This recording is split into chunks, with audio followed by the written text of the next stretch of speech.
Ok, buongiorno a tutti. Che bello chiacchierare, ma il tempo si va, no? Stiamo assieme qua per lodare il nostro Dio, glorificare a Lui. Quanto è bello stare assieme come popolo, come Chiesa. E queste giornate un po' fresca, no? Ma Dio ci dà la capacità. Ieri pomeriggio siamo arrivati qua, era 13 gradi in questa sala, e dopo con questi condizionatori siamo arrivati a 20 gradi. Sì, è una bella differenza. È una bella differenza, e grazie a Dio perché non riscalda, ma almeno riscalda, sì. Toglie questo freddo. Ma siamo qua questa mattina a guidare il Signore dopo un sabato intenso.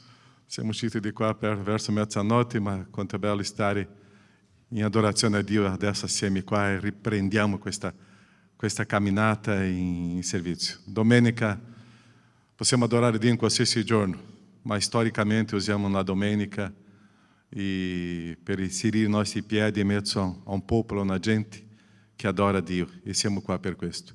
E vogliamo glorificare, onorare il nostro Dio.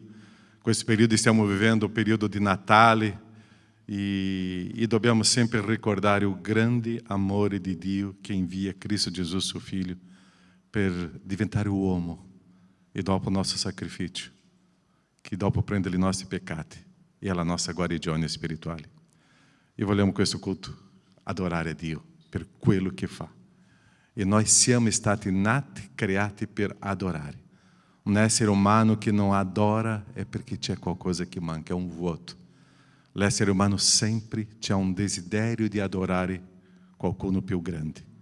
Perciò abbiamo tanti popoli che creano dei idoli per adorare, ma noi abbiamo l'unico e vero Dio e noi riconosciamo. E è a Lui che noi adoriamo. Perciò la nostra adorazione c'è un senso. Arriva a questo l'unico e vero Dio. Preghiamo. Nostro Padre, grazie per questa mattina, stiamo assieme. Grazie, Padre, che possiamo vivere questo momento in adorazione a Te. Ti ringraziamo perché Tu sei il Dio della nostra vita, della nostra storia. E grazie, Padre, che possiamo vivere questo momento insieme con i fratelli e sorelle e vivere questo momento di adorazione a Te, perché una settimana che abbiamo vissuto, abbiamo visto con i propri occhi il Tuo agire, e così vogliamo ringraziarti, offrirti questo culto, Padre, offrire la nostra storia, la nostra vita, offrire tutto quello che abbiamo, è veramente inserire, oh Padre, davanti ai Tuoi piedi una consacrazione della nostra storia a Te. Grazie. E questo momento è unico, non si ripeterà, perciò non è un altro culto, è unico. E grazie perché Tu ci sei. E ti ringraziamo perché possiamo dare gloria e onore a Te, nel nome di Gesù. Amen, Signore. Amen. Possiamo stare in piedi, possiamo cantare, possiamo adorare e possiamo vivere questo culto con entusiasmo no nostro Signore.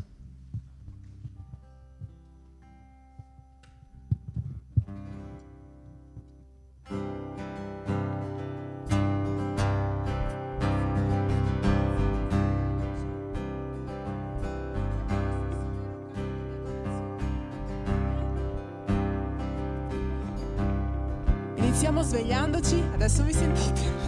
Iniziamo svegliandoci cantando al nostro Signore gloria e onore. Gloria e onore, forza e potenza, diamo al nostro Signore. Tutto è creato, ogni nazione dia lode al nostro Signore. Ogni lingua dichiarerà che la gloria è tua.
Continuiamo a lodare il nome del nostro Signore, cantiamo Gesù e questa canzone inizia così. Dice: ai piedi della croce c'è il suo perdono, il sangue versato che lava i peccati. E noi tramite questo gesto che Lui ha fatto per noi possiamo gioire, noi possiamo ricordare questo atto e ringraziarlo, lodarlo, sapendo che c'è speranza per il ferito, c'è speranza per quello che ha bisogno di guarigione, c'è speranza per un cuore afflitto. E noi possiamo cantare e gioire questa mattina. Cantiamo.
La sua presenza, la celebrazione, è la gioia del suo spirito, e nelle sue promesse, la certezza che la vittoria viene nel suo santo nome.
Prossima canzone, siamo un momento, una canzone ben vecchia che chi è della nostra chiesa da tanti anni se lo ricorda, chi è nuovo la imparerà oggi, ma è una canzone molto bella che richiama e che ci ricorda che siamo soltanto un momento, siamo soltanto un minuto, un'ora rispetto a quello che succederà nell'eternità.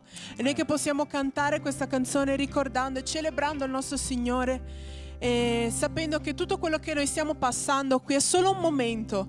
Noi siamo un soffio, noi siamo una vita che si accende e si spegne il minuto dopo, il secondo dopo, e noi possiamo riposare nelle ali del nostro Signore. Cantiamo.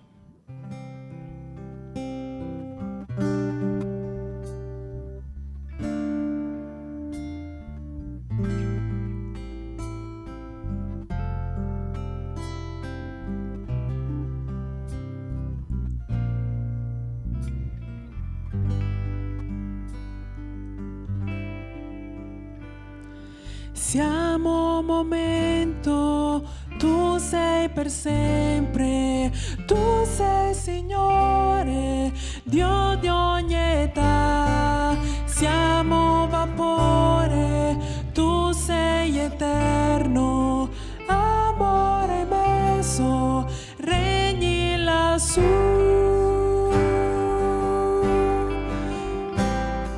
Santo, Santo Dio onnipotente, degno è l'agnel che morì, lode, gloria, forza ed onore siano al tuo nome, siano al tuo nome.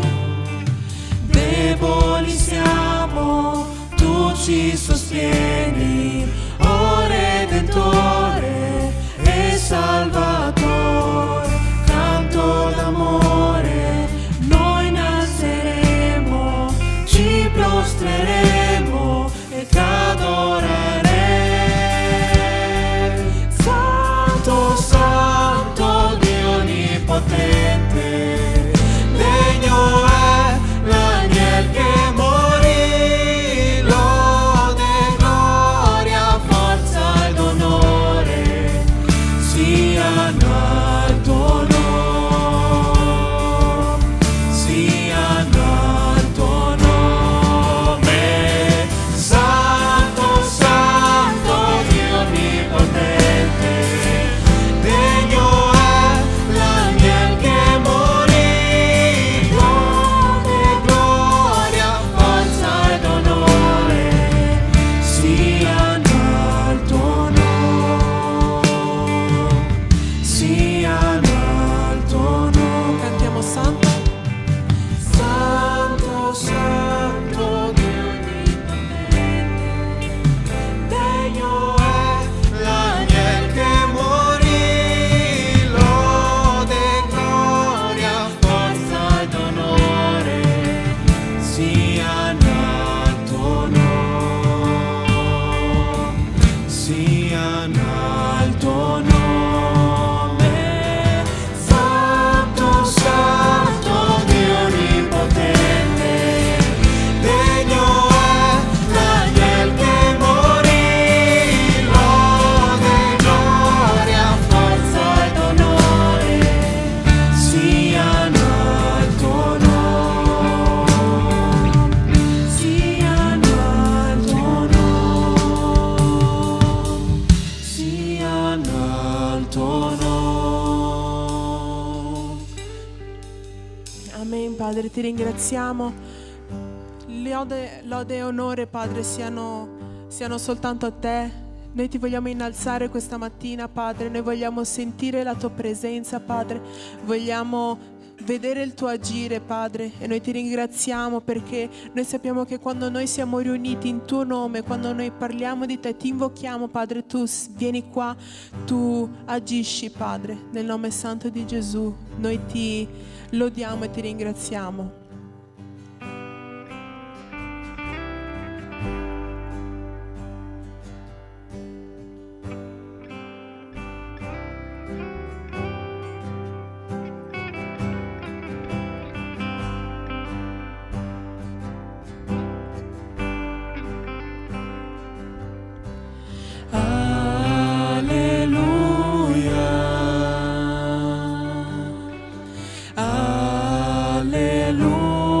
Alleluia, al Signore che regna su noi.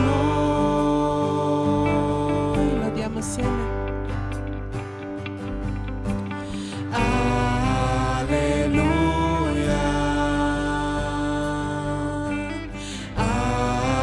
alleluia, al Signore che regna su noi.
Tu sei degno, tu sei santo, Padre. Ti ringraziamo per questo anno che sta terminando, Padre. Ti ringraziamo perché noi abbiamo visto tanto il tuo agire, Padre, nelle nostre vite, e ti lodiamo e siamo pronti per accogliere la tua parola, Padre. Prego che i nostri cuori possano essere aperti e disponibili affinché che tu possa entrare, Padre, e muovere all'interno del nostro cuore. Nel nome santo di Gesù, amen. Potete sedervi.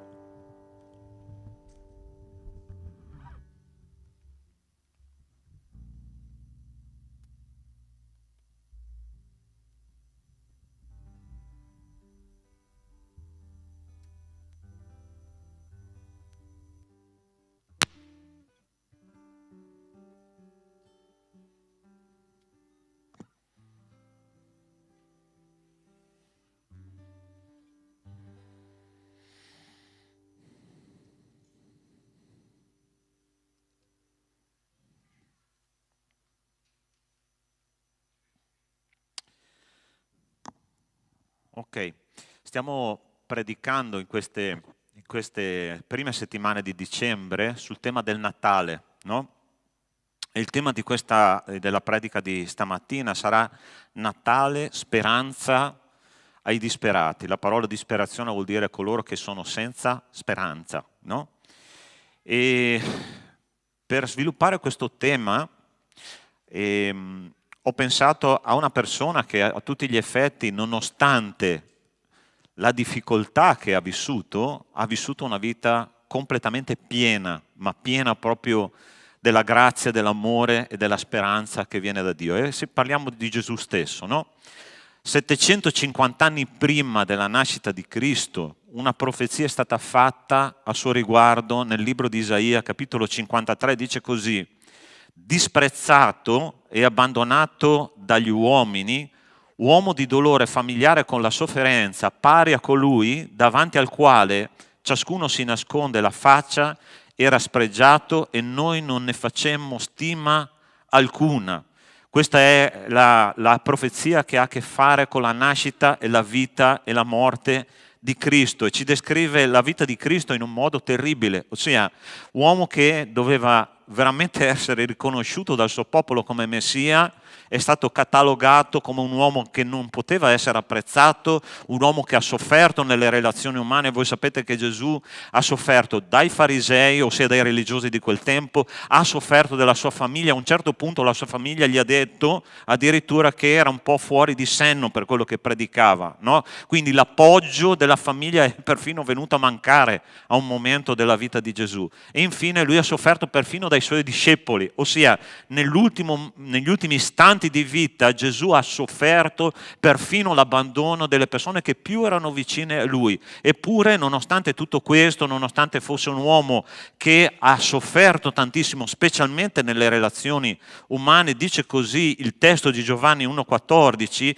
e la parola, ossia Cristo, è diventata carne e ha abitato per un tempo fra di noi, piena di grazia e di verità, e noi abbiamo contemplato la sua gloria come di unigenito dal Padre. Nonostante Cristo ha sofferto in tutte le aree della vita, specialmente quelle nelle relazioni umane, lui era un uomo che ha vissuto una vita piena di grazia, piena di verità, piena di quella gioia che nessuno poteva togliere. E la mia proposta stamattina è proprio questa: come Gesù ha fatto a essere una persona piena di gioia nonostante quello che ha vissuto, nonostante quello che ha sofferto. Gesù ha detto così a un certo punto: e colui che mi ha mandato è con me, e egli non mi ha lasciato solo, perché faccio sempre le cose che gli piacciono. E Gesù vuole condividere questa vita abbondante con noi. Gesù ha detto in Giovanni 10,10: io sono venuto perché abbiano vita e vita in abbondanza. Lui non parla di ricchezza, lui non parla di salute, lui non parla di capacità psicologiche e mentali, lui parla di una vita abbondante nonostante le situazioni che noi giornalmente viviamo nella nostra esistenza, anche quelle più difficili. E questo testo, che noi leggeremo adesso, ci descrive il perché Gesù è riuscito a vivere una vita piena, una vita senza disperazione, nonostante lui abbia sofferto tanto. Dice così il testo di Filippesi, capitolo 2, da 5 a 11. Abbiate in voi lo stesso sentimento che è stato anche in Cristo Gesù, il quale, pur essendo in forma di Dio, non considerò l'essere uguale a Dio qualcosa a cui aggrapparsi gelosamente, ma svuotò se stesso, prendendo forma di servo, divenendo simile agli uomini, trovato esteriormente come un uomo, umiliò se stesso, facendosi ubbidiente fino alla morte e alla morte di croce. Perciò Dio lo ha sovranamente innalzato e gli ha dato un nome che è al di sopra di ogni altro nome, affinché nel nome di Gesù si pieghi ogni ginocchio nei cieli, sulla terra e sotto la terra, e ogni lingua confessi che Gesù Cristo è il Signore, alla gloria di Dio Padre. Ossia, Gesù ci insegna, la parola di Dio ci insegna attraverso questo testo come Gesù ha avuto una vita piena nonostante quello che lui ha sofferto ogni giorno. E qui c'è racchiuso il segreto che cercheremo di svelare oggi. Allora, la prima cosa che vorrei considerare con te, e sono 3 punti che svilupperemo oggi. Il primo è: a cosa noi siamo aggrappati nella nostra vita per non vivere una vita piena, una vita di speranza, una vita di gioia e di pace. Gesù ci insegna e ci dice: non considerò l'essere uguale a Dio qualcosa a cui aggrapparsi gelosamente. Tu sai a che cosa era Cristo nell'eternità.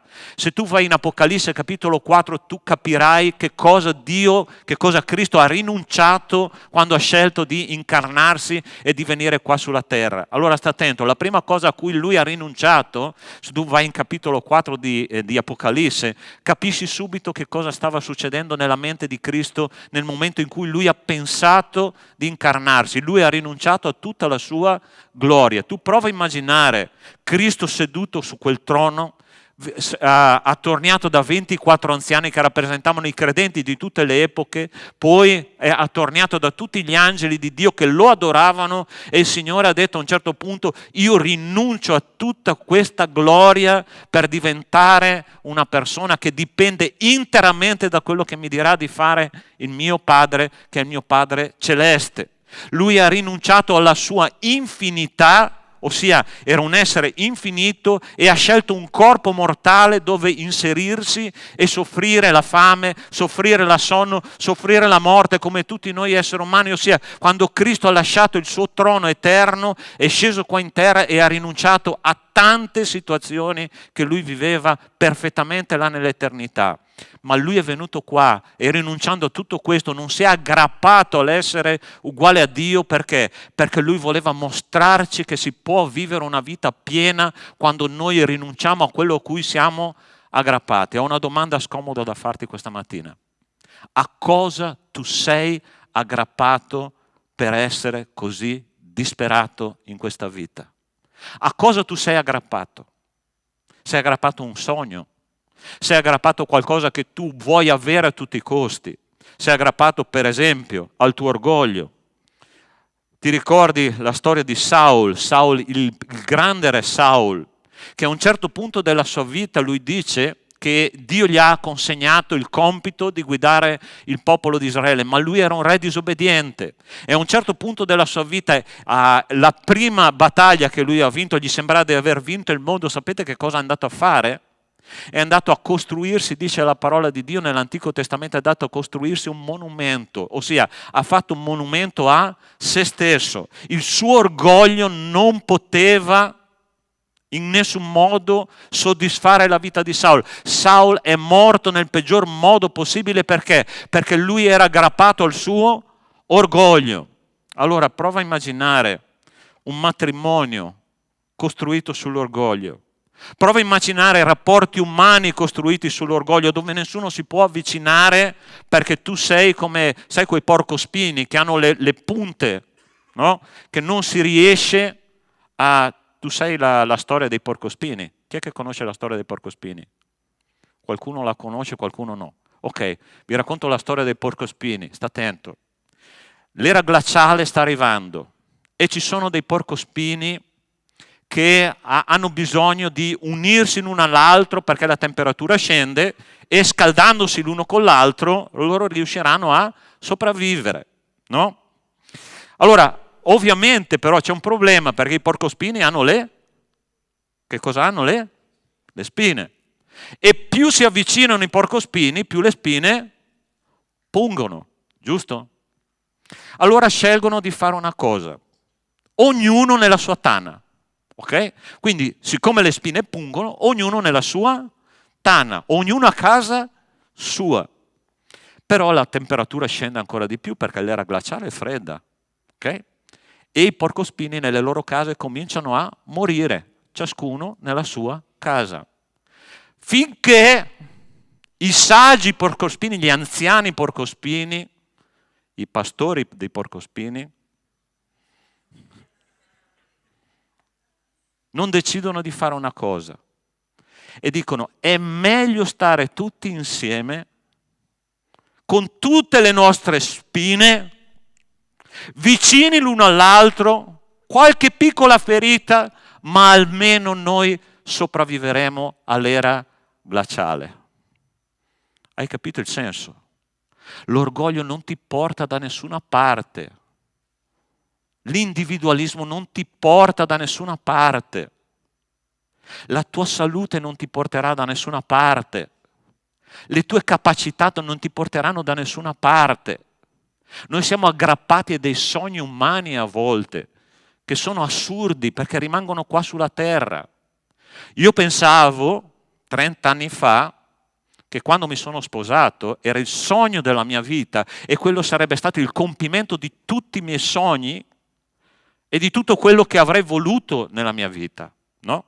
E poi mi sono accorto che ho sposato un altro essere umano, peccatore, difettoso, fragile e mancante come io ero, uguale, identico. E mi sono accorto che il mio matrimonio non era perfetto e che non era la realizzazione del sogno della mia vita. E poi ho detto, l'altro sogno che io voglio realizzare è avere figli. Ed è interessante che i figli arrivano e poi arrivano i pannolini, poi arrivano i vomitini, poi arrivano i dentini che non ti fanno dormire di notte e tu dici, era tutto questo il sogno che io avevo? Figli sono meravigliosi, ma non sono il compimento della nostra vita. E poi passano 30 anni e ti posso assicurare una cosa, io sono italiano di italiani, ma proprio amo profondamente il mio paese. Tu sai che nel mio paese ci sono 110 città e io conosco i nomi di tutte le città. Io amo il mio popolo è in grado di produrre un cibo, gente.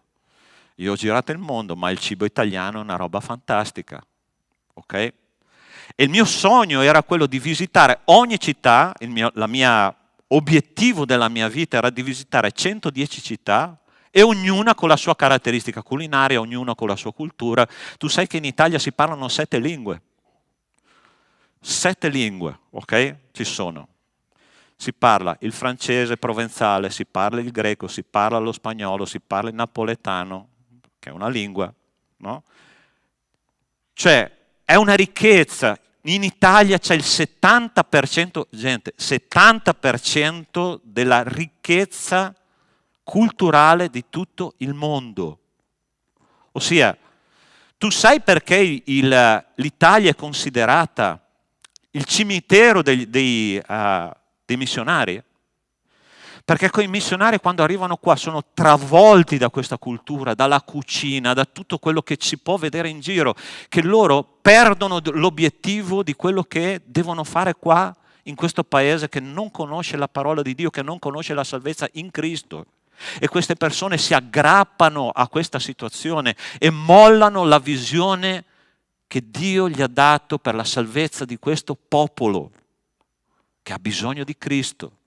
Ma io ti dico una cosa, perché Cristo ha vissuto una vita piena, perché Cristo non ha mai disperato anche nelle situazioni più terribili della sua vita? Sai perché? Perché lui non era aggrappato a qualcosa che aveva a che fare con questa terra, lui ha mollato Tutto quello che lui era, tutti i suoi sogni, tutte le sue aspettative, lui ha mollato tutto e ha deciso di fare una conversione della sua persona da Dio a essere umano. È venuto qua sulla terra e ha sognato di portare all'eternità e alla salvezza il popolo italiano.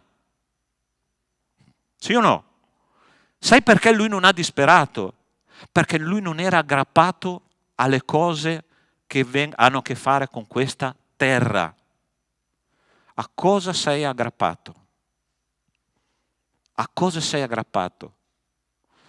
Poi dopo i figli, sicuramente un genitore aspetta i nipoti e dopo aspetta di andare in pensione a curare l'orto. Ma anche lì non è quello a cui tu ti devi aggrappare. Perché la cosa interessante che Paolo ha scritto qua in questo testo biblico, guarda che cosa ha detto Paolo. Ma ciò che per me era guadagno, l'ho considerato come un danno a causa di Cristo. Anzi, a dire il vero, ritengo ogni cosa cosa significa? Ogni cosa un danno a fronte dell'eccellenza della conoscenza di Gesù Cristo, mio Signore, per il quale ho rinunciato tutto e io considero queste cose come tanta spazzatura al fine di guadagnare Cristo. Cristo va, guarda che roba questo testo, più volte l'ho letto, ho detto Signore, ma è possibile che io sto capendo giusto? La parola di Dio ci dice che Cristo va guadagnato. Allora ci sono tanti cristiani delusi della loro vita cristiana. Ma come Signore, là c'è scritto che tu fai miracoli e io non vivo miracoli. Ma come Signore, tu mi hai detto che la vita cristiana è una vita piena e io vivo una vita praticamente quasi a zero, spiritualmente parlando. Perché? Perché la parola di Dio è chiara, dice tu devi considerare tutto spazzatura per guadagnare Cristo. Questa è la differenza che c'è tra Cristo come Salvatore e Cristo come Signore. Quando noi riceviamo Cristo come Salvatore non possiamo escludere il fatto che Lui deve essere anche nostro Signore, e quando noi facciamo di Cristo il nostro Signore c'è sempre speranza nelle situazioni, perché noi cominciamo a sviluppare la mente di Cristo. Cristo vive in noi, e Paolo un giorno ha scritto in Galati 2:20, ha detto non sono più io che vivo ma è Cristo che vive in me, e la vita che vivo ora nella carne la vivo nella fede del Figlio di Dio che mi ha amato e ha dato se stesso per me. Paolo era destinato a diventare il capo più importante della religione ebraica, ed io penso che Dio sia, come dice ogni tanto il pastore Caio, Dio è ironico. Dio è ironico. E sai perché? Perché il dottore Paolo, che aveva studiato ai piedi di Gamaliele, il maestro più rinomato dell'epoca di Paolo, e che aveva la laurea allo Spurgeon College in teologia, che aveva studiato profondamente la legge ebraica, Dio lo ha chiamato e lo ha messo come apostolo dei pagani, dei gentili. Io dico Signore, cosa tu hai fatto con quest'uomo? Ma sai che cosa lui ha realizzato? Ha detto io non mi devo aggrappare dei titoli di studio, io non mi devo aggrappare alla mia conoscenza, io non mi devo aggrappare a dei metodi religiosi che cercano solo di modificare il mio aspetto esteriore e il mio comportamento esteriore. Io ritengo tutto tanta spazzatura al fine di guadagnare Cristo. Tu vuoi guadagnare Cristo insieme a me? Sì? Amen? Ma devi rinunciare veramente a tutto. E questa sarà la possibilità di avere una vita piena. Però c'è un secondo punto che voglio considerare con te, che è questo. Perché Paolo, quando scrive di quel testo, dice svuotò se stesso, prendendo forma di servo, divenendo simile agli uomini. Se tu non ti svuoti prima, Dio non può riempirti della sua presenza. Ok? La prima cosa che noi dobbiamo fare, abbiamo imparato, noi dobbiamo mollare la presa come ha fatto l'Apostolo Paolo, a non aggrapparci a quello che sono i nostri sogni, le nostre aspettative, la nostra visione umana di quello che è il cristianesimo, perché Cristo non è al nostro servizio, ma siamo noi al suo servizio. E la seconda cosa che noi dobbiamo fare è che dobbiamo prima svuotarci perché Cristo possa riempirci. Allora, sta attento. Nell'antichità, all'epoca sia di Paolo, ma soprattutto nell'epoca di Mosè, c'era una cosa molto interessante che succedeva nella cultura ebraica. Dice che uno schiavo ebreo, ossia uno schiavo, un indigente ebreo, i poveri ebrei, avevano la possibilità, secondo la legge di Mosè, di vendersi a un altro ebreo per un periodo di 7 anni. Ok? Ossia, in quel momento loro dicevano: io non ho soldi, non ho possibilità, sono diventato povero e posso vendermi a un altro padrone che ha soldi e per 7 anni io sarò nella sua casa, servirò per 7 anni e poi dopo la legge mi consente, dopo i 7 anni, di tornare alle mie attività, alla mia proprietà, alla mia famiglia, a tutti i miei sogni. Ma la cosa interessante è che c'era una possibilità che si trova in Esodo capitolo 21. Guarda che cosa interessante che succede. Dice: ma se lo schiavo fa questa dichiarazione: io amo il mio padrone, mia moglie e i miei figli, io non voglio andarmene libero.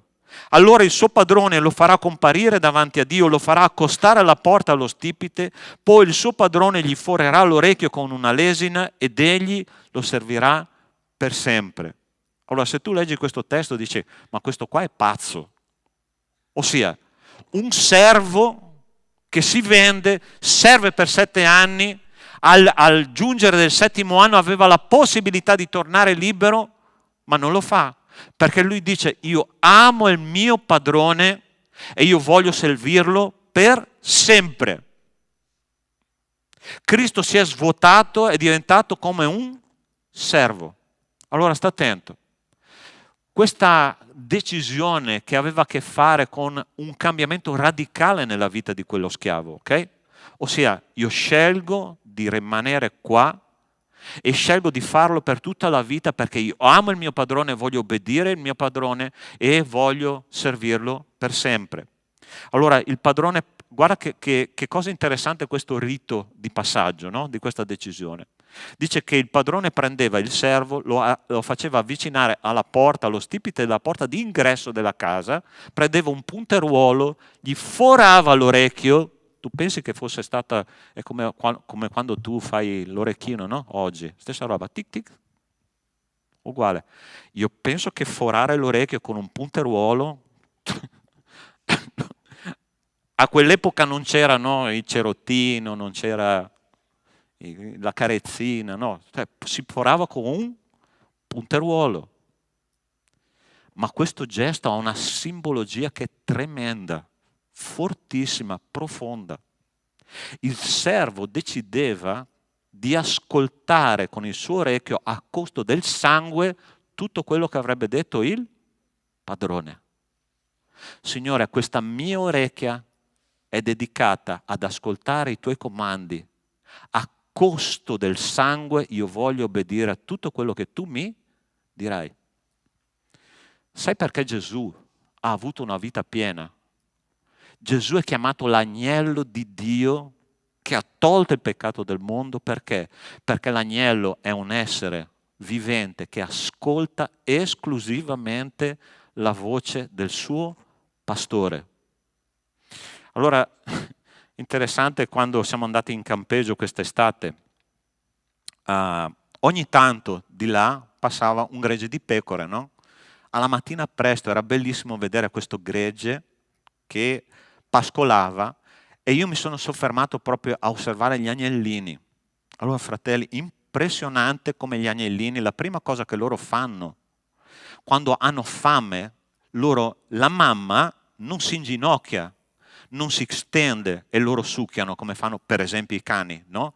No, la mamma rimane in piedi, gli agnellini per succhiare il latte letteralmente si inginocchiano, ossia piegano le gambe in due, vanno sotto a succhiare e si inginocchiano.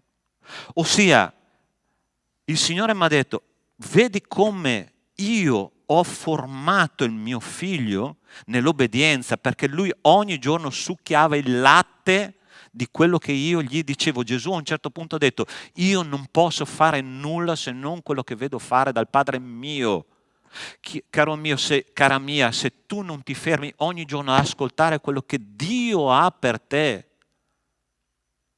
come puoi succhiare il latte della mamma? Come puoi obbedire a quello che il Signore ti dice di fare? Come puoi riempirti dei pensieri di Dio? Come puoi riempirti della voglia di servire il Signore? A un certo punto la parola di Dio, sai che cosa dice? Gesù stesso ha detto: il mio cibo è di fare la volontà del Padre mio che è nei cieli. Allora, quando tu pensi al cibo, che cosa pensi? Io quando penso al cibo, da italiano, la prima cosa che mi viene in mente è che cosa? Ah? Pasta oppure la pizza, gente.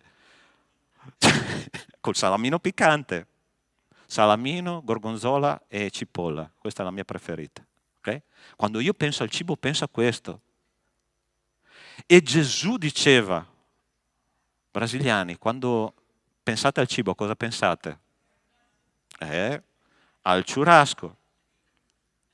Se vi mettono davanti una zuppiera di insalata scondita, un churrasco, tu dici: ascolta, per favore. Se mi mettono davanti una pizza e un panino integrale con il tofu, mangiatelo te. Ossia, no? Gesù diceva: la mia pizza, il mio churrasco è di fare la volontà del Padre mio. Quando tu pensi all'obbedienza a Dio, a che cosa pensi? A un cibo che ti dà sapore o qualcosa che non è tanto desiderabile? Perché non ti sto chiedendo se fai la volontà di Dio, ti sto chiedendo che sapore per te ha fare la volontà di Dio, che è ben diverso. Tu ami fare la volontà di Dio, anche quando non ti conviene, anche quando la cosa ti dà dolore, anche quando tutti gli altri fanno esattamente il contrario di quello che tu hai intenzione di fare secondo la volontà di Dio. Perché questo è il senso di essere cristiani. Mi devo svuotare di quello che io voglio, mi devo svuotare dei miei pensieri, mi devo svuotare della mia volontà e dire: Signore, io voglio assaporare, voglio un sapore di fare la tua volontà, di obbedire a tutto quello che tu mi dici ogni giorno. E gente, quando Dio dà dei comandamenti tipo ama il tuo nemico, hai mai avuto una persona nella vita che ti fa veramente male, che ti ha ferito profondamente? Che cosa ci insegna il cristianesimo? Cristo che cosa ci insegna? Ama il tuo nemico, svuotati di quello che tu pensi di fare con quella persona e fa quello che io ti dico. Per te ha un sapore, per te è bello, per te è la cosa desiderabile. È quello che ci insegna la parola di Dio. Io non lo faccio per il mio nemico, lo faccio perché il Signore mi chiede di farlo e io voglio piacere a Lui. E questo mi farà assaporare il perdono di Dio. Sai perché Cristo non era disperato? Perché Cristo si è svuotato di se stesso e si è fatto riempire della volontà di Dio. Se tu prima non ti svuoti del tuo modo di vivere, del tuo modo di pensare, del tuo modo di sentire, del tuo modo di desiderare, Cristo non può riempirti. Sai perché noi non siamo oggi come Chiesa moderna, non riusciamo a vivere quell'esperienza quotidiana che per la Chiesa primitiva era normale, di pienezza dello Spirito Santo? Perché noi non ci svuotiamo di noi stessi. Quegli apostoli che avevano vissuto con Cristo, quando hanno ricevuto lo Spirito Santo, hanno lasciato spazio allo Spirito Santo di agire. E sai cosa è successo il primo giorno di Pentecoste? Ti ricordi là in Atti capitolo 2? Uno come Pietro, il grande predicatore Pietro. Quando tu ascolti la predicazione di Pietro dici: ma Ma cosa ha predicato questo? Ossia, noi predicatori moderni ci prepariamo con l'omiletica, 3 punti, no? Apertura, chiusura, studiamo approfonditamente. Era preparato Pietro per predicare? Proprio per niente. Se tu vai a leggere la sua predica, è la ripetizione della storia del popolo di Israele. Come mai in quel giorno, con una predica così semplice e così scarna, che è durata 2-3 minuti, si sono convertite 4.000 persone? Perché? Perché Pietro aveva imparato a svuotare se stesso e a lasciare spazio allo Spirito Santo, Chiesa di Dio.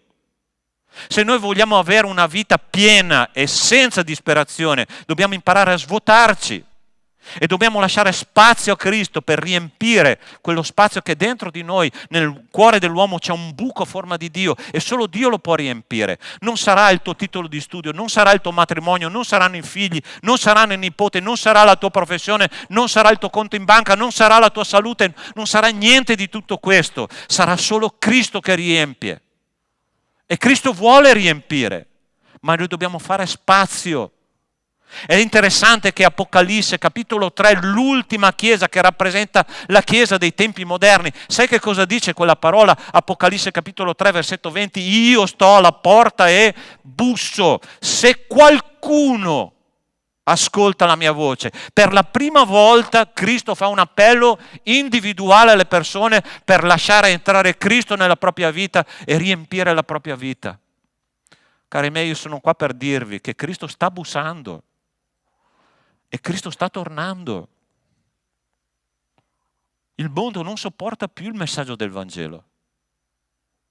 Il mondo non sopporta più. E Cristo sta dicendo, ma io e te siamo disponibili a farci riempire il cuore con la verità che viene dal Vangelo, con la verità che viene da Cristo. Cristo ha svuotato se stesso. Questo schiavo ha svuotato se stesso, ha svuotato tutto se stesso dei propri sogni di libertà e ha detto io voglio servire il mio padrone per tutta la vita, dimmi quello che vuoi Signore e io lo farò, io mi lascio forare l'orecchio. È qua per dirti Signore stamattina, tu vuoi lasciarti forare l'orecchio con il punteruolo, tu vuoi ascoltare anche quando Dio ha qualcosa di scomodo da dirti. Pietro, tu hai detto che non mi lascerai fino alla fine, ma io so che tu mi rinnegherai 3 volte. Ma Pietro è stato disposto ad ascoltare in quel momento lì. E ci sono dei momenti, cari miei, che il Signore ci dice delle cose scomode, ma lo dobbiamo ascoltare perché è il nostro padrone che ce lo dice e Lui lo fa per il nostro bene. Lui non vuole farlo per metterti all'angolo, Lui vuole fare per svuotarti di te stesso e riempirti di Cristo. E quando noi siamo pieni di Cristo, noi siamo al centro di ogni cosa buona nella nostra vita. Lascia che Cristo prenda il suo posto. Non considerare Cristo solo come un Salvatore. Lui è anche il Signore e Lui non accetterà una posizione di seconda categoria, di seconda classe. Ultima cosa che voglio dirti questa mattina. E dice così il testo. Facendosi ubbidiente fino alla morte e alla morte di croce. Signore, perché devo obbedire fino alla fine?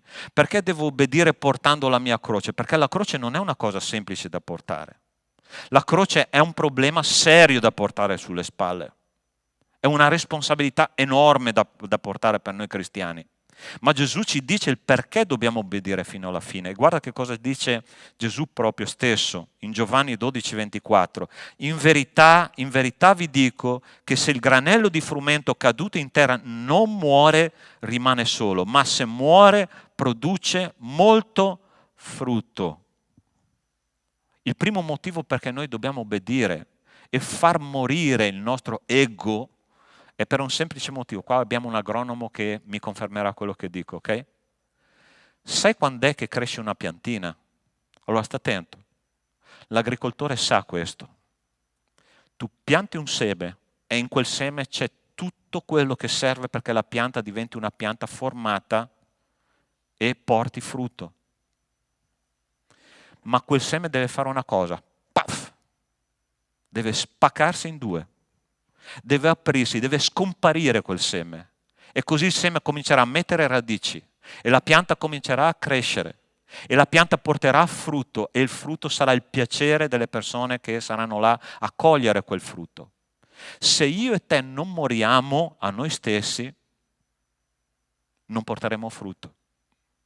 Avremo un carattere che assomiglierà più a una cristianità estetica che non etica. Che cosa facevano i farisei, cari miei?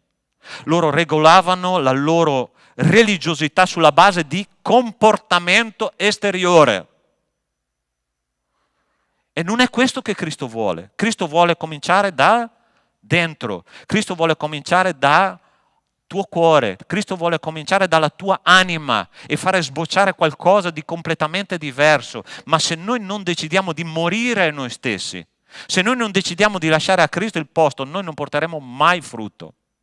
Allora, io ho circa, mamma mia quanto tempo, quasi 30 anni di esperienza di chiesa, ok?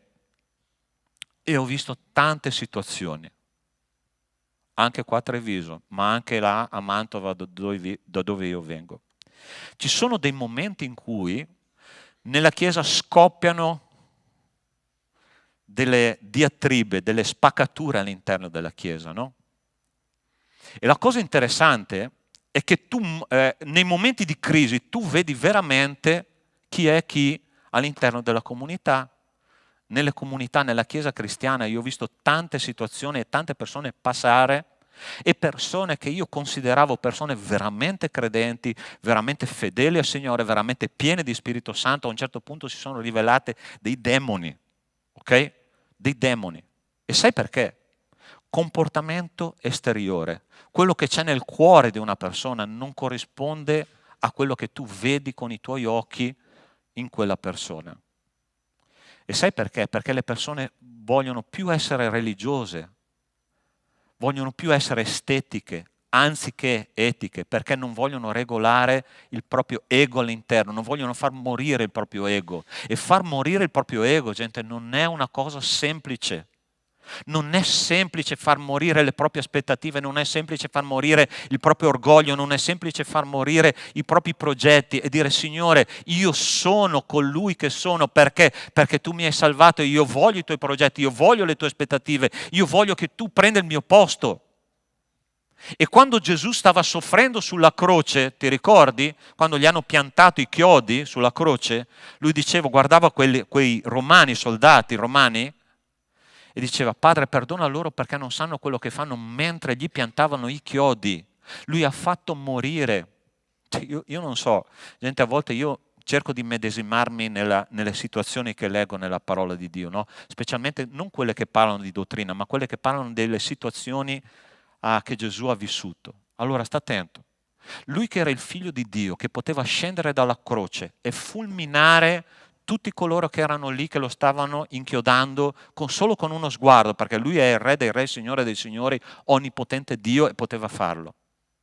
Passano i farisei davanti a lui, che benedetti, e gli dicono: se lui è il figlio di, se tu sei il figlio di Dio, scendi giù dalla croce. Tu ti immagini la tentazione che Cristo ha subito in quel momento lì? Tu ti immagini? Posso farlo, posso farlo, posso farlo. Ma lui ha detto: no, io non lo farò. Perché se io muoio, porto molto frutto. Se io muoio, salverò Alessandro Sanfelici.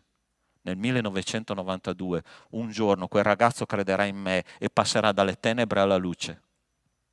Ed è lui ha fatto morire se stesso, perché lui ha portato il frutto di te sulla sua corona. Tu sei una perla sulla sua corona, ma sai perché noi siamo qua oggi? Sai perché noi abbiamo la parola di Dio? Sai perché noi possiamo contare sulla salvezza? Perché Cristo ha deciso di morire obbedire fino alla morte di croce. E Cristo ci chiede di portare la nostra croce altrettanto.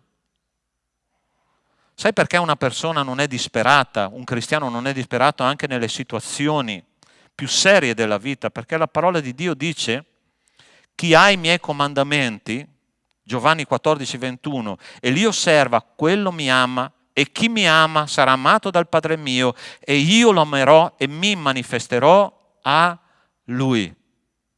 Se tu ami il Signore e obbedisci ai Suoi comandamenti, sai che cosa Dio fa? Si manifesta nella tua vita. Tu hai un buon rapporto con Dio. Non ti sto chiedendo se tu leggi la Bibbia o preghi, perché questa teoria lo fanno tutti i cristiani. Ti sto chiedendo se Cristo si manifesta nella tua vita, che è molto diversa la cosa. Tu hai un rapporto di amicizia con Dio, chiacchieri con Dio, Dio ti risponde, tu cammini con Lui, tu sei consapevole che Lui è con te al lavoro, con te a scuola, oppure stai dicendo, Signore, è tanto tempo che io non vedo la tua opera nella mia vita.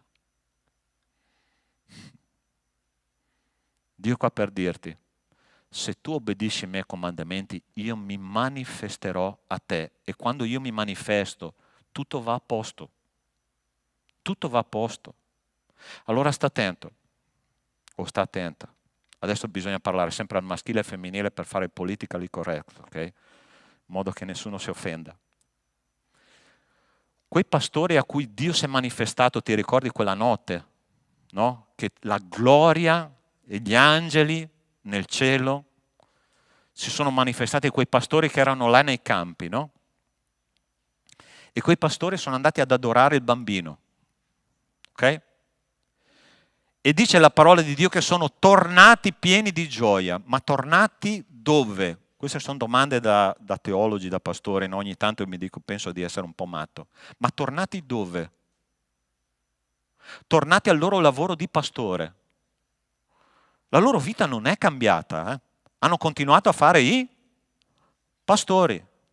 Hanno continuato a far nascere gli agnelli. Io ho visto nascere un agnello, il pastore andare a raccogliere quell'agnello. È una roba impressionante. Io dico, è una vocazione fare il pastore, okay? Il pastore di pecore.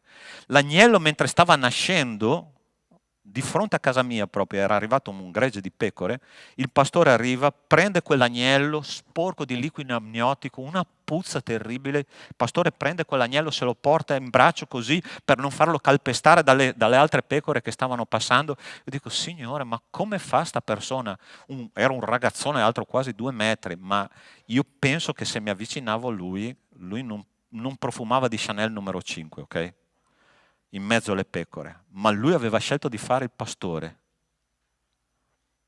E quei pastori sono tornati alla loro vita quotidiana, sono tornati in mezzo alla puzza, sono tornati in mezzo ai parassiti, sono tornati a dormire di notte fuori dalla città, però la parola di Dio dice che sono tornati pieni di gioia e pieni di adorazione, con una speranza diversa. Allora io non ti posso assicurare che il Signore risolverà tutti i tuoi problemi, ok? Però se noi decidiamo di obbedire fino alla morte, io so una cosa, che il Signore si manifesterà nella tua vita, chiaramente. E quando Cristo si manifesta nella nostra vita, tu non puoi essere una persona disperata, perché sai, Salmo 23 dice così, quando anche io passassi per la valle dell'ombra della morte, io non temerò nessun male, perché tu sei con... Ok? Allora hai capito i 3 passi. Prima cosa, a cosa tu sei aggrappato? Se sei aggrappato a qualcosa che ha a che fare con questa vita, molla la presa. Seconda cosa, svuotati perché Cristo possa riempirti. Terza cosa, obbedisci fino a che Cristo non ti chiede anche di fare cose che ti dispiacciono. Sai perché? Perché se noi facciamo così, Cristo si manifesta nella nostra vita. È una promessa di Dio. Allora forse tu sei qua stamattina e stai dicendo, pastore, io so chi è Cristo. Me l'hanno spiegato fino da quando ero ragazzino, ma io voglio che oggi Lui si manifesti nella mia vita. Allora tu devi prendere una decisione. Tu devi prendere la decisione di fare come Cristo ha fatto. Svuotarsi, mollare la presa a quello a cui tu sei aggrappato e terza cosa, obbedire fino a che Cristo non ti chiede è così che tu devi fare. Perché Lui vuole che tu percepisca la Sua presenza nella tua vita. E io vorrei pregare in questo momento insieme a te. Dove c'è Cristo non c'è disperazione. Dove c'è Cristo c'è pace e c'è gioia, nonostante le difficoltà della vita. E ci sono delle volte veramente che noi guardiamo alle situazioni della nostra vita e diciamo, Signore, non so più cosa fare, ma sappi una cosa, che Cristo è con te. E Lui è alla porta e bussa. E Lui vuole avere un'esperienza individuale con te. A volte Cristo, adesso dirò una cosa che forse ti stupirà, a volte Cristo non è il Cristo della Chiesa. Cristo è il Cristo di ognuno. Tu non vai in cielo con la tua Chiesa, con i tuoi pastori, tu vai in cielo perché hai un rapporto personale con Cristo. E Lui ci ha insegnato come uscire dalla disperazione, a mollare la presa, a svuotarsi, a obbedire. È così che dice il testo. E Lui vuole qua stamattina dirti, tu vuoi veramente sperimentare il Dio vivo che io sono? Io voglio pregare per te questa mattina.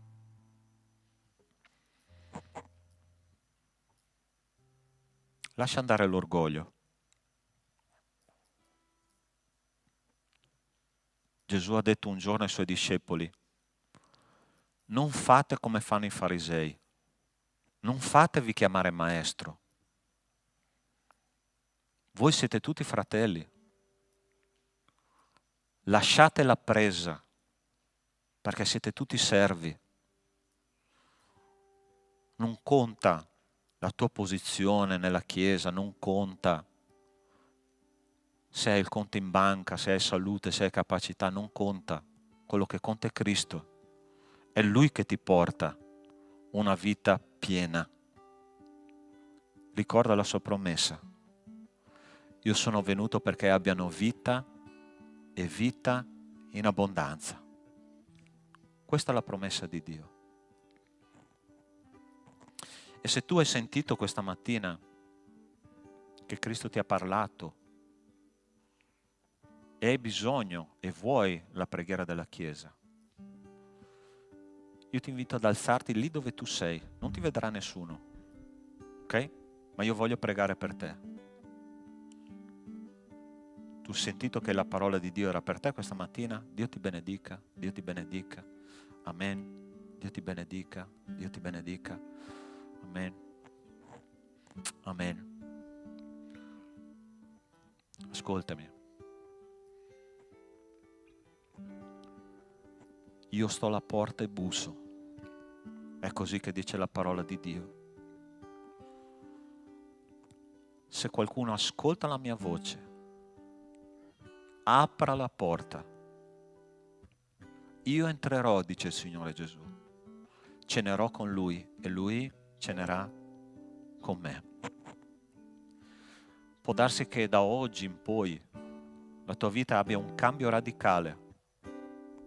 Dove Cristo ti porterà io non lo so. Quella è una esperienza tua personale con Lui. Ma io so una cosa, che sarà una vita piena, totalmente di pace, di gioia e di ringraziamento. Signore nostro Dio, nostro Padre, io ti ringrazio perché queste persone stanno dando un passo di fede, Signore. Un passo che forse cambierà la loro vita in modo radicale.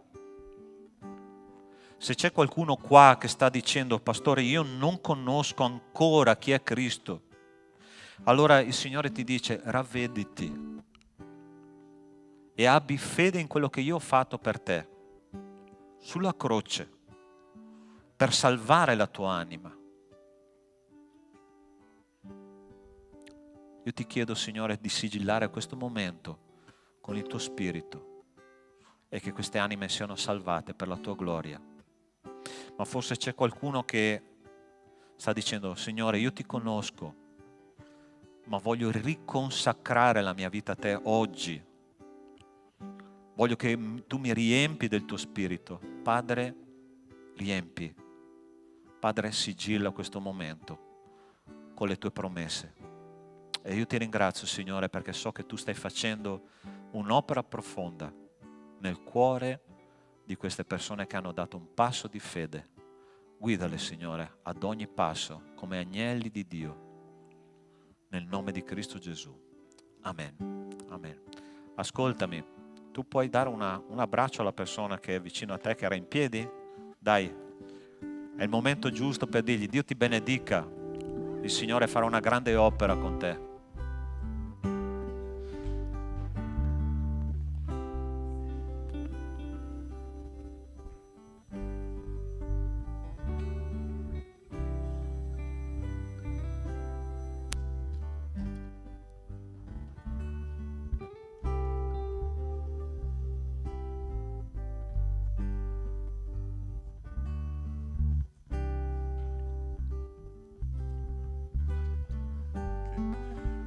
Amém, Chiesa? E é interessante que per un seme morire deve passare sotto pressione. È interessante che la pressione fa che produce molto frutto. Deve stare anche al buio. E queste sono le condizioni interessanti. E se non muore, rimane da solo. Tante volte le persone: ah, pastore, mi sento da solo. Deve cominciare a morire. E è lì che c'è o segredo. Ok, Chiesa? Momento prezioso adesso, momento di offerta, momento di decima, consacrazione. Tante volte noi pensiamo che è nostro, nós siamo soltanto qua amministratori di tutto quello che Dio ci ha donato. E quando ho visto ieri eravamo con 13 gradi, dopo con il riscaldamento siamo arrivati a 20 gradi. Ringraziamo il nostro Dio perché abbiamo queste condizioni e a tanti fratelli e sorelle che contribuiscono. Chi non sa, questa chiesa qua c'è autonomia. I battisti hanno questo principio. Ogni chiesa ha la sua autonomia. Noi non riceviamo niente di fuori. Noi ci manteniamo con le offerte e le decime. E queste decime e offerte che riceviamo è per mantenere l'opera del Signore. Ah, ma viene qualcuno? Non riceviamo niente da fuori. È con noi. E questa autonomia è un principio battista, già della Chiesa Battista, da 300, 500, 600 anni fa, e che noi manteniamo. Perciò è un momento della consacrazione, è un momento di vita, è un momento di offerta. Perché siete seduti? Stiamo in piedi, riscaldiamo il nostro corpo un po', possiamo cantare gloria e onore, possiamo offrire e fare questo con la gioia che il Signore ci dà. E facciamo con questa libertà che il Signore ci dona. Ok?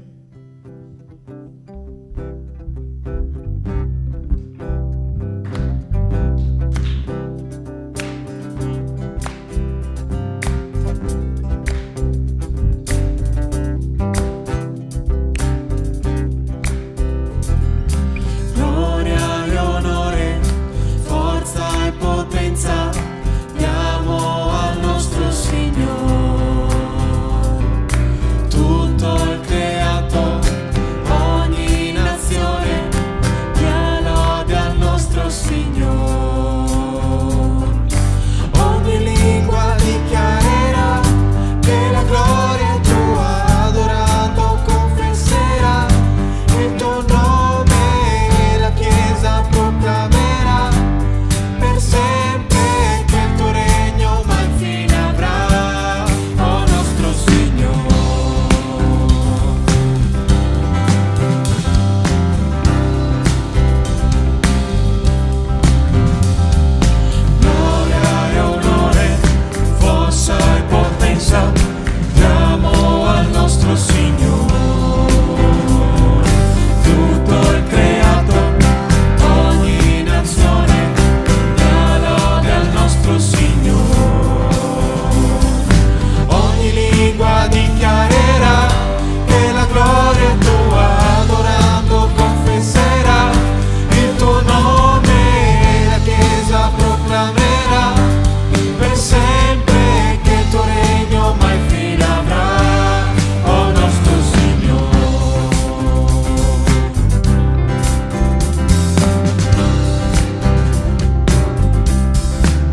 Grazie, oh Padre, per la fedeltà del tuo popolo.